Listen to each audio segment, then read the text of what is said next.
So last season, the 2023 season in Kentucky was one of my favorite memories in the deer woods.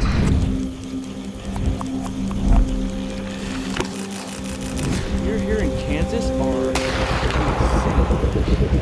This particular outing, I was with my dad. Gun season in Kentucky falls during the rut. Looking at the nationwide rut map, around the time my dad shot his deer, it was pretty much hitting peak time in our part of Kentucky. But it was a phenomenal hunt, an incredible memory, and one that I'll never forget. We were just walking in here for the afternoon sit, me and Dad. We were heading to the stand that I shot my buck out of last year during rifle season, and it's a similar scenario. We've already got a couple of nice bucks. One of them's going back up the hill now. The setup for this deer, being rifle season, we opted to get back off the timber edge just a little bit so that we could cover more ground.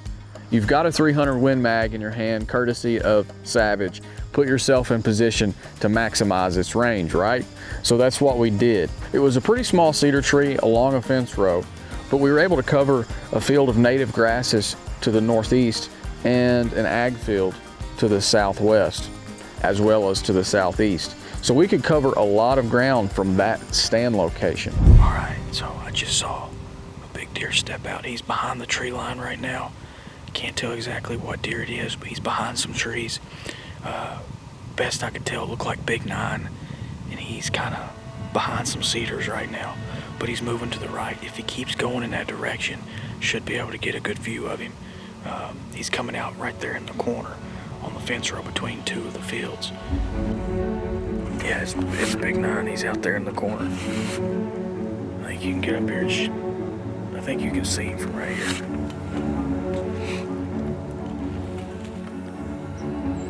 Yeah.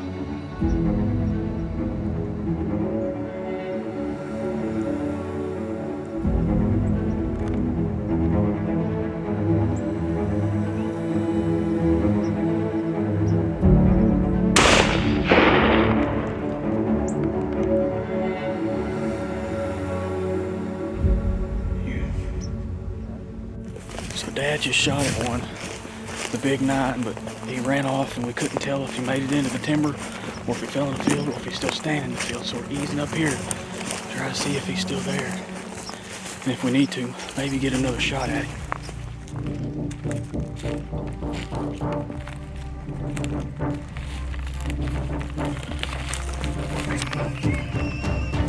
That's what it's doing. Oh my goodness. Well, he went 30 yards. Oh, son.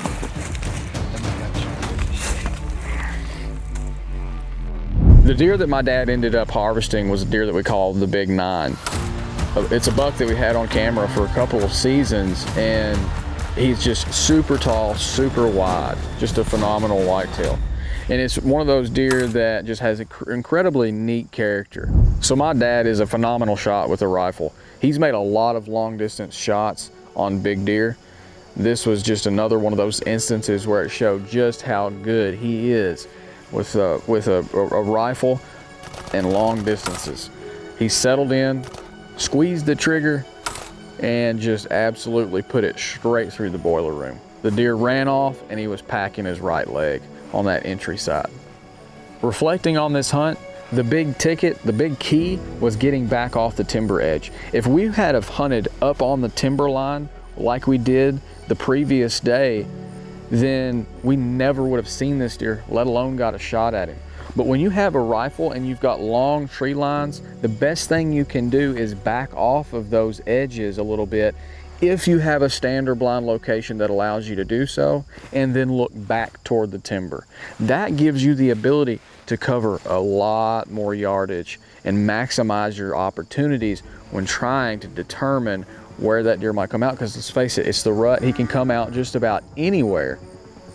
And so you've got to be able to get in a position where you can maximize your visibility.